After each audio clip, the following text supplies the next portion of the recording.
Good morning. Welcome to the Unitarian Fellowship of Gainesville, often shortened to UUFG. Sure, if you want to put more light on. My name is Sheila Bishop, and I'll be your worship associate this morning. I'm a mid-sized, middle-aged white person with fairly freshly cut hair that's like blonde and brown and little bits of red, a little bit of white still in too, you know. You can use she, her pronouns, but I don't really care. And today I'm wearing all black. I got a black hoodie on, black shorts, black tinnies, and black socks, you know. I'm gonna warn y'all, I'm a little hyper today, so I'm gonna take a deep breath. Why don't we all take a deep breath? Let's do one more of those.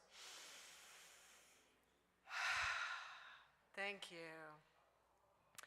We are grateful you are here, whether you're sitting in the sanctuary, prepping in the kitchen, monitoring outside, whether or not you're going to sing for us today or playing the piano or running the AV.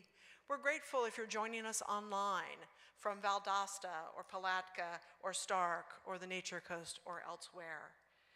We are grateful however you come for all the ways that you help us make this congregation work. So thank you for that. As we gather here today, we honor the Timucua, Seminole, and all other Native peoples who lived on and cared for this land long before us. After service, we invite you to coffee hour, which is held in the social hall, the Phillips Social Hall.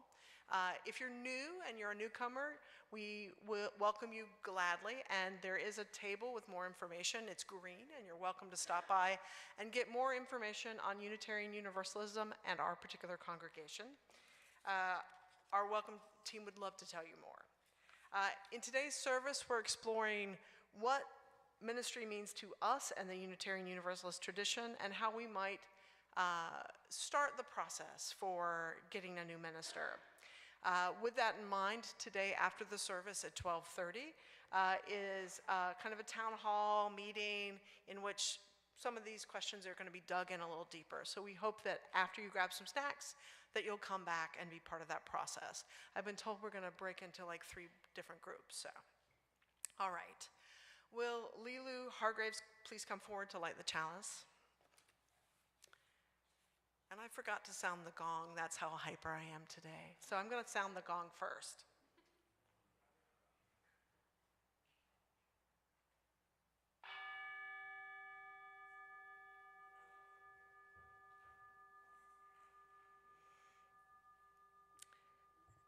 As we light the chalice, let us reflect on these words adapted from Chalice Lighting for the Work of the Congregation by Eric Walker Wickstrom.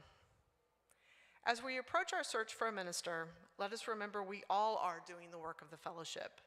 When we do the work of this congregation, we touch lives. When we touch lives, we change the world.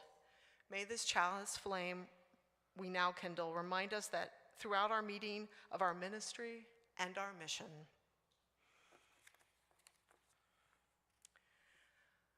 The opening words are, "We practice being called," by Samantha Wilson.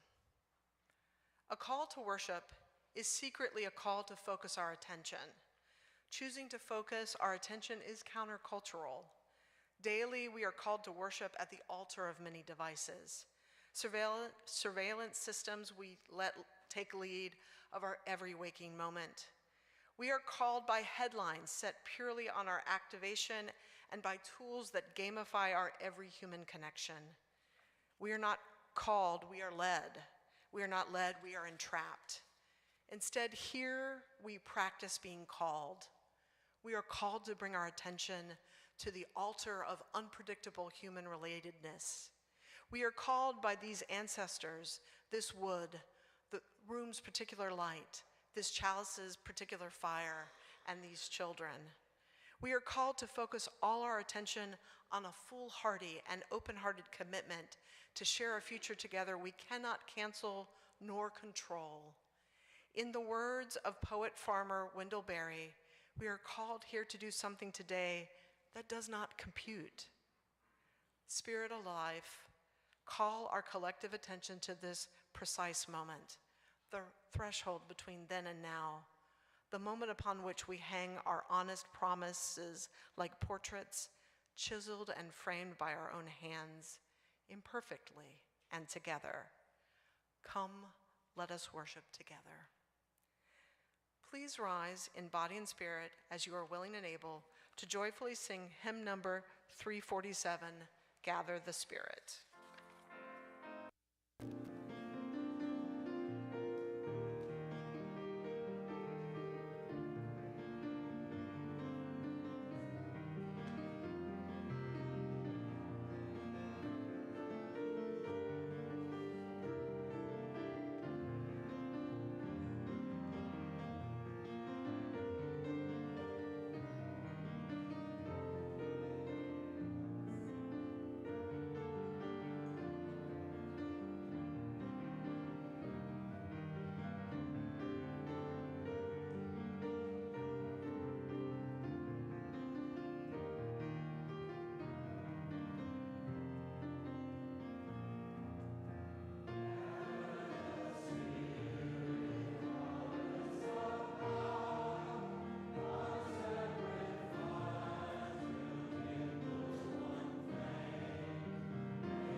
The interesting thing about gather in is gather in together, but also gather in things to yourself, and Joys and Concerns is coming next, which is a great time to gather in compassion and strength to move forward. Each week, we invite you to write in the Book of Joys of Sorrows, which is generally placed on a table at the kind of towards the front of the sanctuary before the service starts. We believe that a joy shared is multiplied and a concern shared is divided. One of our joys is visitors, and today, and you can stand if you want or raise your hand, or you can just stay silent in your seat, we have Cody and Keisha. Welcome to you and anyone else.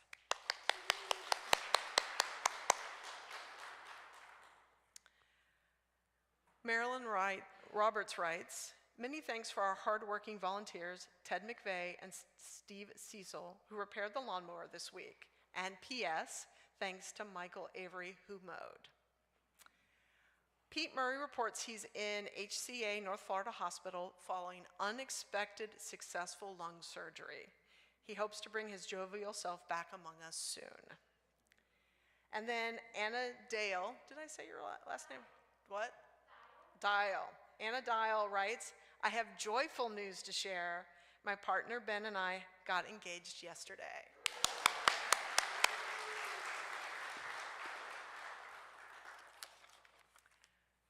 We all carry joys and concerns and sorrows and all sorts of other emotions, and some we may not speak aloud, but hold in our hearts. For these unspoken joys and sorrows, we invite you to come forward and drop a stone or two in our communal water bowl. If you are in the sanctuary and are unable or do not want to come forward, we invite you, if you're comfortable, to ask someone next to you to drop a stone in the bowl for you. At the end, Elizabeth Stewart from the care team will drop stones for any joys and or sorrows held for folks who are watching us online. Let the water represent the love and support of this church community for all who are gathered.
I was hiding.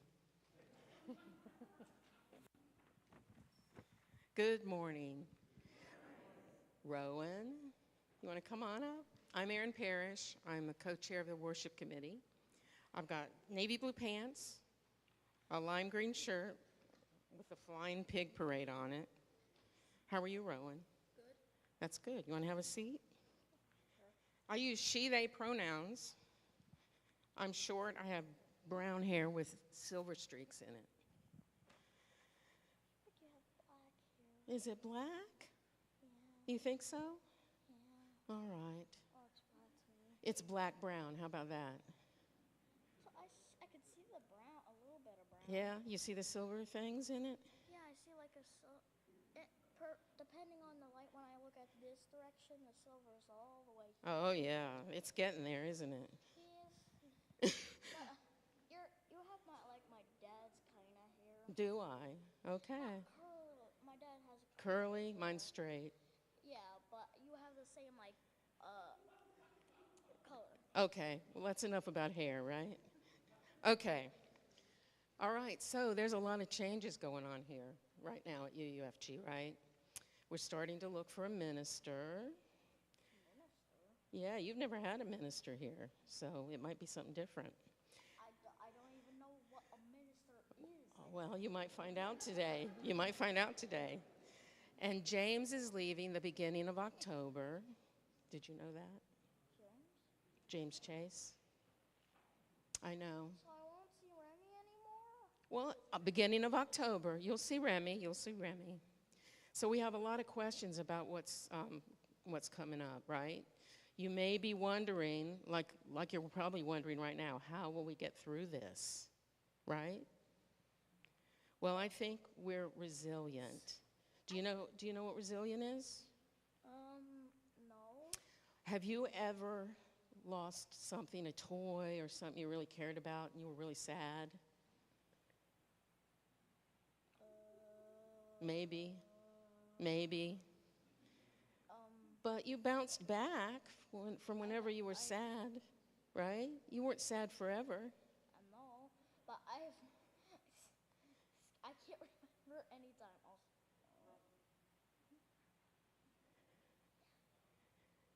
But you weren't sad forever. So, I wasn't sad for. yeah, so you bounced back from that tough time, right? I'm saving up. You're saving up your sadness? Okay. So you were resilient. That's what resilient is, that you bounced back, okay? So I believe in us, and I think we can handle all the hard things with support from each other. So right now, I want us to pretend, okay? Do you know what gravity is? Yes. What's gravity? In the center of the earth, there is a core, or when gravity pulls us down. Simple here. Right, it keeps us on the earth, right? It keeps us on the earth. Okay, If there was no gravity, we would be flying all over. we sure would. We could fly, but not really. Yeah, Not we'd float. fly. Okay, so feel the gravity of the earth holding you in place. Wiggle your toes as if they were roots. Wiggle your toes. The roots connect you to the earth, lending you strength. Gently sway in the wind, like you're a tree. Sway in the wind, like you're in the tree. Turning your body like a trunk of the tree. Leaning this way and that, bending as the air pushes and pulls. What surrounds you may sway you, make you bend and feel unbalanced. Wiggle your toes. Those are your roots. Know that your roots can hold you as you grow and learn. A tree is nourished by the soil and water. You are nourished by food the earth grows and the water it provides. You are cared for and loved by many people. And I forgot his name. Lilo Stitch. Lilo and Stitch. I got this from when I was back to school. Mistakes were made. Yeah, okay. Mistakes are made sometimes. Breathe deeply. Take a deep breath.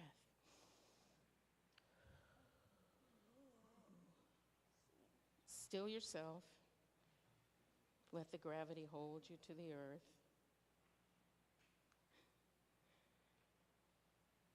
Know that your roots are strong. Wiggle your toes. I am. But I don't like the dirt in my shoes. Oh, I know, you get dirt in them. I don't like to wiggle my toes because you Okay, we're done. We're going to sing out. This quickly? This quickly.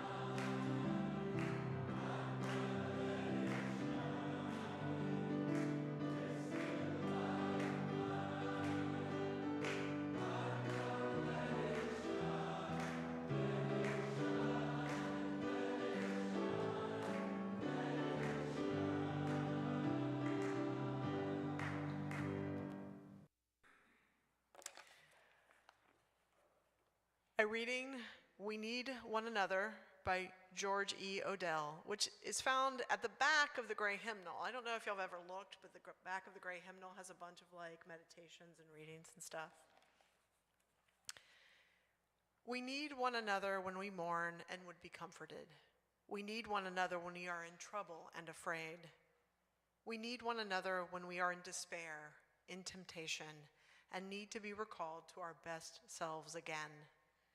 We need one another when we could accomplish some great purpose and cannot do it alone. We need one another in the hour of success when we look for someone to share our triumphs. We need one another in the hour of defeat when with encouragement we might endure and stand again. We need one another when we come to die and would have gentle hands prepare us for the journey. All our lives we are in need, and others are in need of us. Tom, if you'll come up.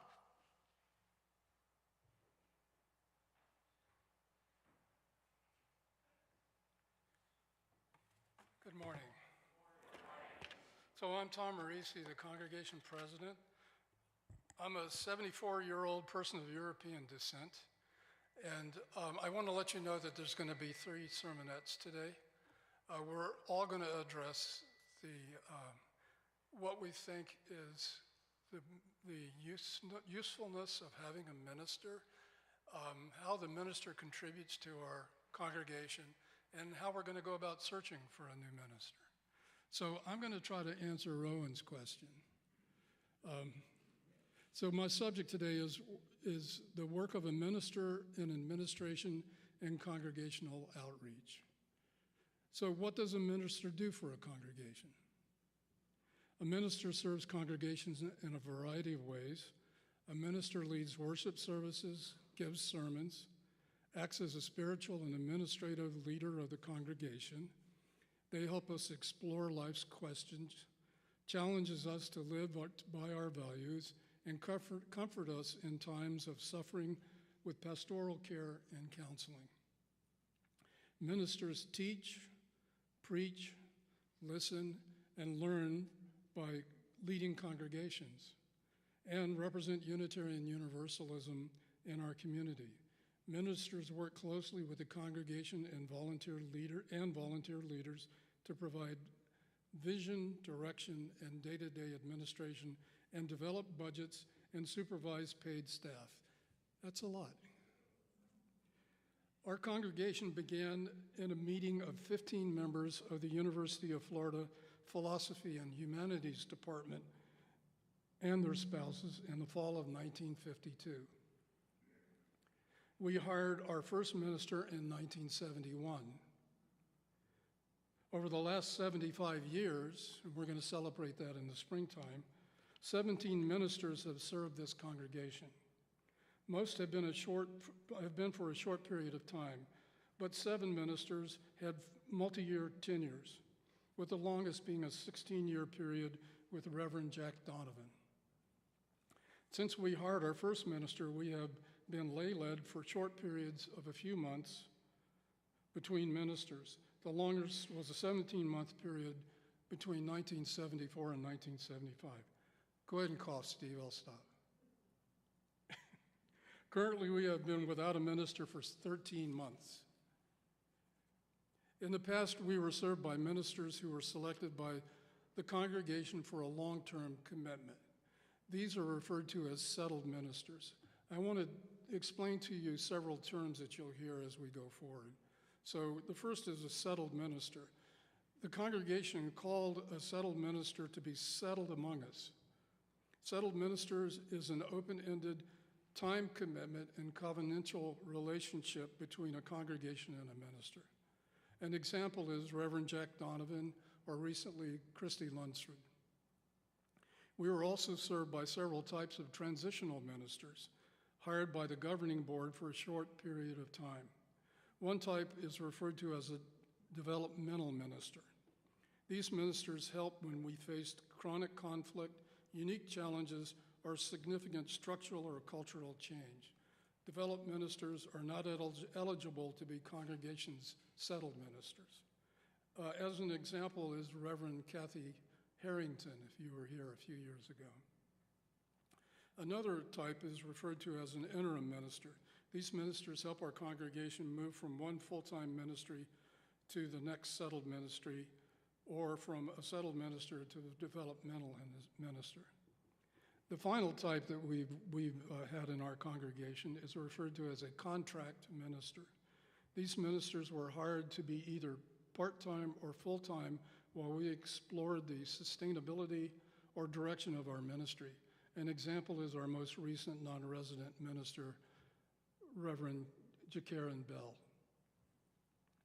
In my experience, transitional ministers like Kathy Harrington serve a useful role, but cannot develop deep relationships with our congregation.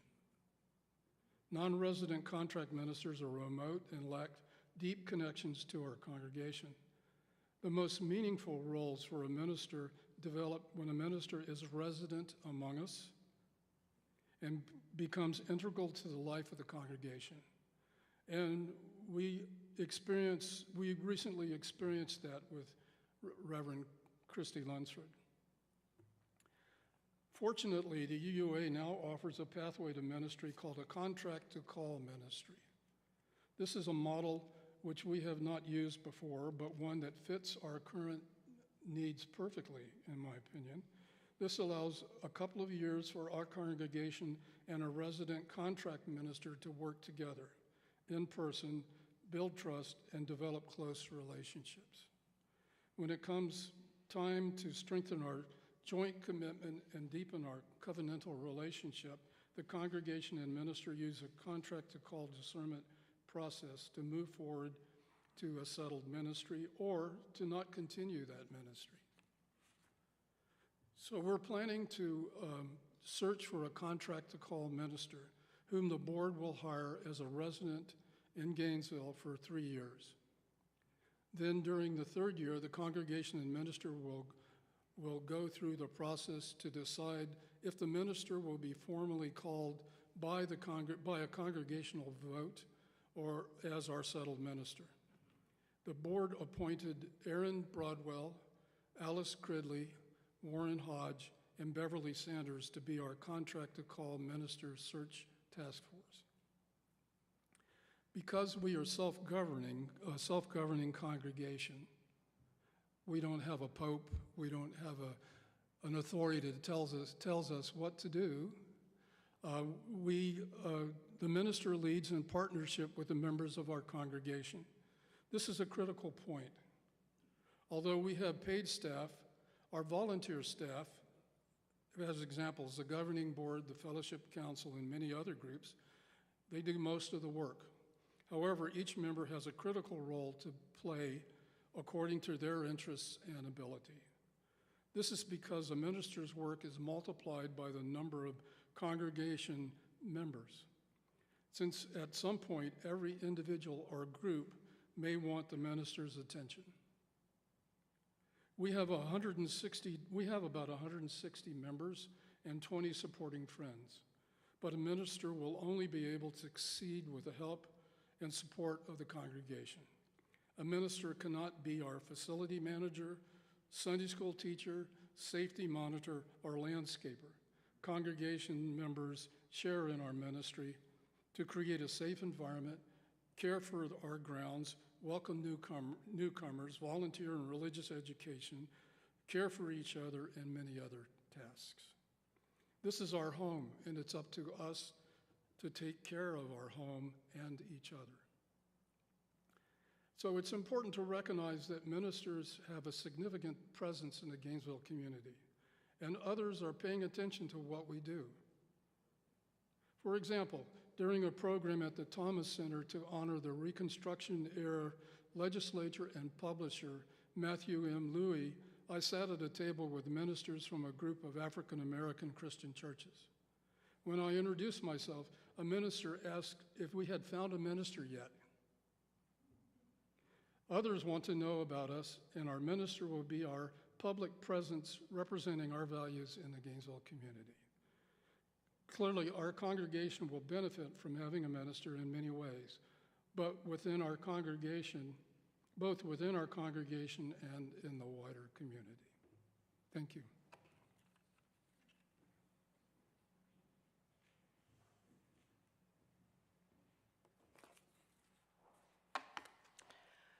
Because our UU denomination is forward-looking and dynamic, we like our music to look forward as well.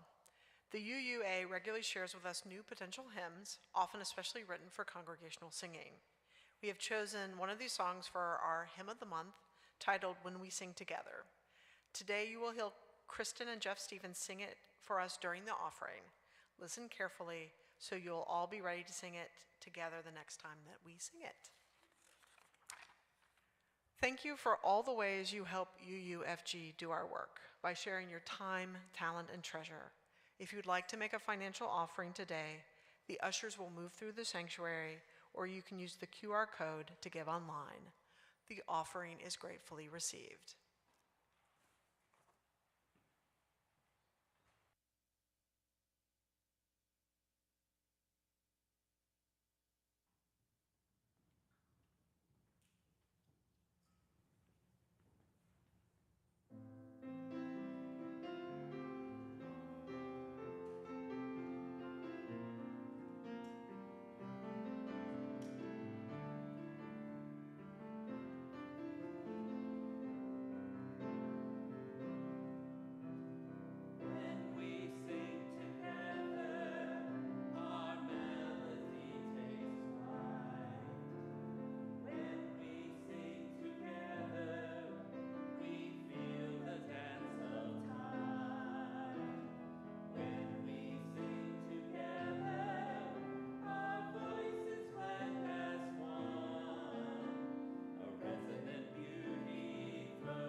So we're going to have 2 sermonettes in a row. Jim's going to get us started. So come on down, Jim.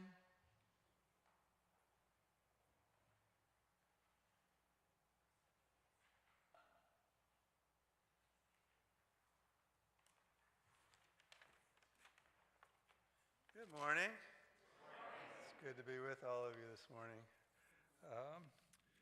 So I'm Jim Wright, and I am a straight white male, and I use him and he pronouns, and I'm wearing dress jeans and a dark, see they got a crease in them, see?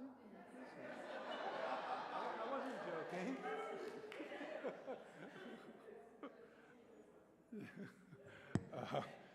And a dark blue shirt with a flower pattern, and I realized that I'm part of a little club this morning of people with dark blue shirts with flower patterns, so yeah, it's kind of nice to be part of a little club. I'm also, many of you know I'm a retired Episcopal priest, and I've been asked to talk about the role of a minister in terms of being the featured speaker on a Sunday morning, sometimes called a sermon, sometimes called a preacher. Talk about that, and then also about pastoral care and counseling as a role of the minister. So I want to begin by talking about my first experience coming to UUFG. It was about 8 years ago, and I came in and was part of a worship service, and Reverend Kathy was the minister, and I discovered over a period of weeks, months, that I really, really enjoyed Reverend Kathy's preaching style.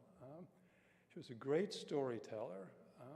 She told a lot of personal stories. She told a lot of stories about family members or experiences. She shared anecdotes about things, all sort of illuminating whatever her theme was. And it's a very personal style. And I really, really related to it really well and enjoyed it. So that was part of the reason that I continued to stay. It was because I enjoyed that aspect of it. Of course, I knew that ministers turn over and everything, but that was a nice introduction for me to have Reverend Kathy here. Ministers deliver most of the sermons during a month, so it's a big part of what they do, preparing sermons and delivering sermons. Of course, I mentioned Reverend Kathy's style. All ministers have a different style of speaking and preaching. Some are more teaching-oriented, some are exhorting us to good deeds, some are comforting, some tell stories, lots of different styles. We have different opinions about that. We have different things we like, different things we don't like, so that's just sort of part of the dynamic of having a minister. But I think every minister strives, in whatever their style is, to keep a couple of things always centered. And one is our UU principles. Those are always centered, I think, in one way or another in a sermon. And then our own congregational mission.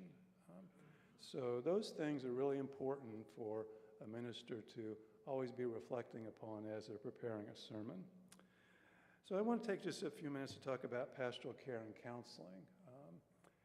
I'm part of the care team, and we were forming at a time when we knew that Reverend Kristin was going to be leaving us. And one of our members went and asked Reverend Kristin how much time they spent on pastoral care and counseling. And Reverend Kristin said, oh gosh, I think probably 75%. So which might surprise some people. But if you think about it from the standpoint of time allotment, that's the most important thing a minister does. If you think about it as time allotment, is how they spent most of their time was doing that. And I know from talking to people and hearing people talk that one of the ways that Reverend Kristin really impacted this congregation in a very positive way was their counseling skills.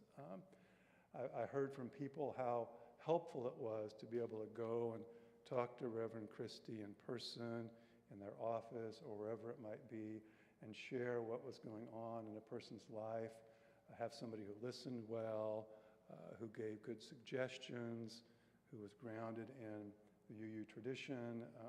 So that aspect specifically of pastoral counseling was very important. And it's very important overall for a minister, because ministers are trained in pastoral counseling. They're not licensed professional counselors like a therapist or something, but they're trained as counselors, and it's a very important role. One of the reasons it's important here is because the care team doesn't do that. We're not pastoral counselors. You know, we will often sit with people and listen or talk or whatever, but we have some of those skills, but we're not professionals. And so we've been without a professional counselor now for, we'll have 14 months, is that what you said?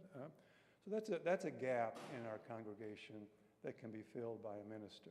So those are two, I think, very important roles that ministers play, and that we would really benefit from having a minister to fill those spaces. Thank you.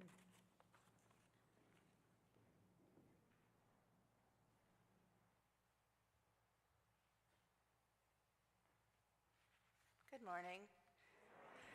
My name is Kristin Stevens. I use she, her pronouns, and I am a short, pale, larger woman with long, gray streaked, dark brown, straight hair, wearing a black and white floral top and black pants. And I have the privilege of serving this congregation as board vice president. In our Unitarian Universalist tradition, church isn't just a building, it is a covenant to walk, learn, and grow together. A ministerial search isn't just an administrative task. In UU practice, the search process is inherently a spiritual process. It is an act of shared ministry, deep listening, and collective discernment. Transitions naturally bring up memories of where we've been, our past joys, and our past heartbreaks. As we navigate recent changes and staff shifts in our community, we hold space for the grief and uncertainty that comes with change. Entering a search process with open hearts allows us to honor our history while stepping forward with clarity. Crucially, our tradition rests on strong lay leadership, as Tom mentioned. Whether we are in partnership with a minister, supporting our children's programs during staff shifts, or navigating a period of lay-led ministry, the shared stewardship is vital to our congregational health. Shared stewardship means we also hold immense gratitude for our staff and volunteer teams who keep our community strong and resilient every day. Today, as I share our path toward a contract to call minister, I invite you into the story of how we honor that lay leadership while bridging where we are today with where we are going tomorrow. As Tom laid out, the contract to call pathway gives us time to build trust in real time before making a permanent commitment. To guide us, the contract to call minister search task force is officially starting its work right now. Grounded in care, fairness, and UUA guidelines, here is what our roadmap looks like. First, we gather our collective voice.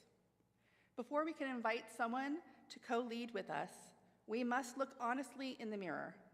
The task force will collect your input, hopes, and priorities and build our official congregational profile, our strengths, our growth areas, our congregational life, our financial reality, our justice work, and our aspirations, all by November 1st.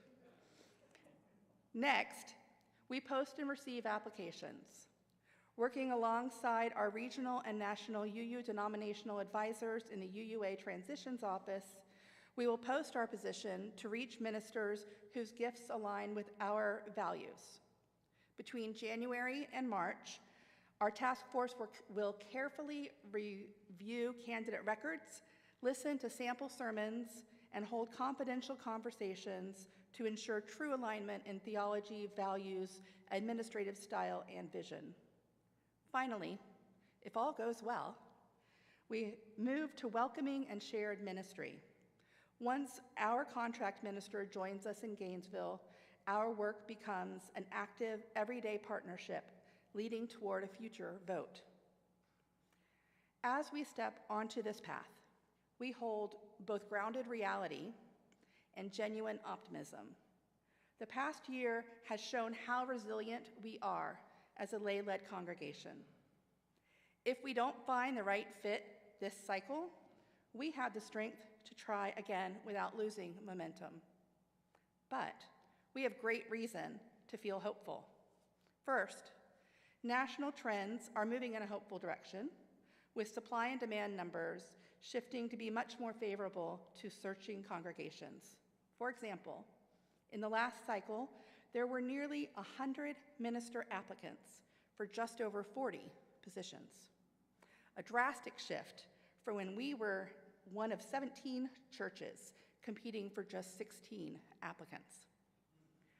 Second, rather than offering a short-term temporary spot, we are offering a stable, multi-year contract-to-call commitment with a competitive salary.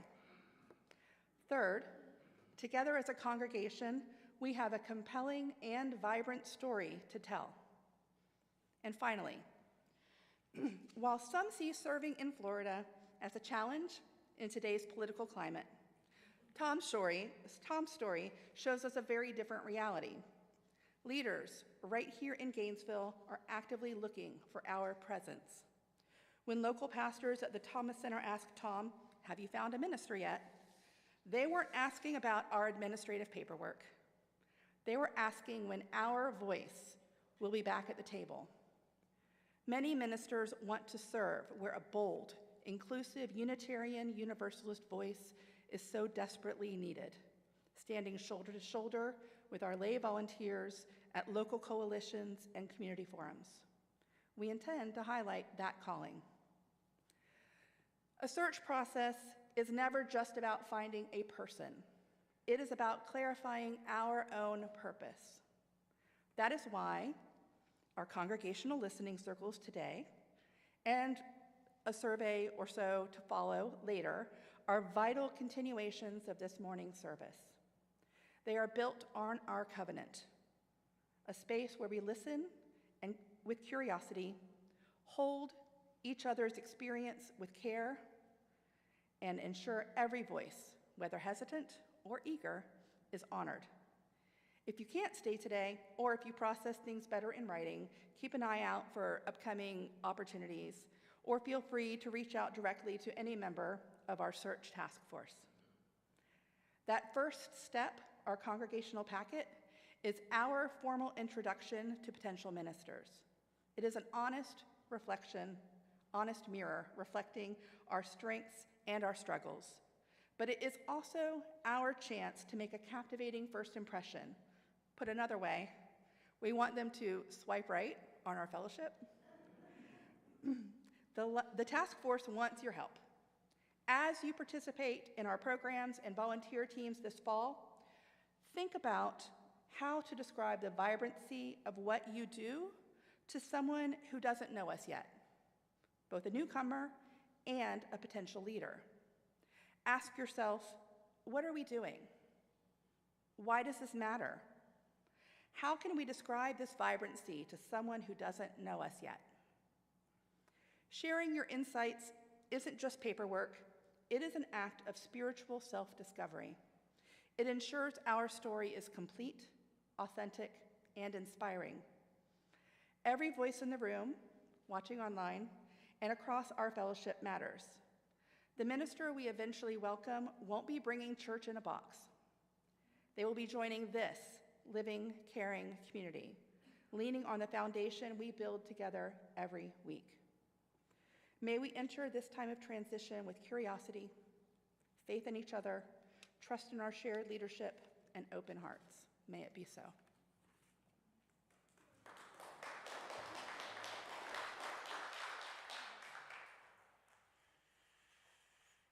Thank you all. Please rise in body and spirit as you are willing and able to joyfully sing hymn number 323, Break Not the Circle.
If Lilu Hargraves will come forward and extinguish the chalice for us, and we can say them all together, our words. We extinguish this flame, but not the light of truth, the warmth of community, or the fire of commitment. These we carry in our hearts until we are together again. Before I give the closing words, a couple of quick announcements. Hug is meeting next Sunday instead of this Sunday, so if you came for Hug, Hug wants you, but come next Sunday again, right? And then I want to remind you that at 12:30 we'll be doing the listening circles in the sanctuary. We'll gather together and then spread out, correct? All right, now I'll do the closing words. Our closing words are from Ministry is All That We Do, from Awakened from the Forest, Meditations on Ministry by Gordon B. McKeeman. Ministry is all that we do together. Ministry is that quality of being in community that affirms human dignity, beckons forth hidden possibilities, invites us into deeper, more constant, reverent relationships, and carries forward our heritage of hope and liberation. Ministry is what we do together as we celebrate triumphs of our human spirit, miracles of birth and life, wonders of devotion and sacrifice. Ministry is what we do together and with one another, in terror and torment, in grief, in misery and pain, enabling us in the presence of death to say yes to life. We who minister speak and live the best we know with full knowledge that it is never quite enough, and yet are reassured by lostness found, fragments reunited, wounds healed, and joys shared. Ministry is what we all do together. May we continue to minister to one another as we search for a minister to help us carry forward our heritage of community, hope, presence, celebration, and liberation. May it be so, blessed be, so mote be it. Amen.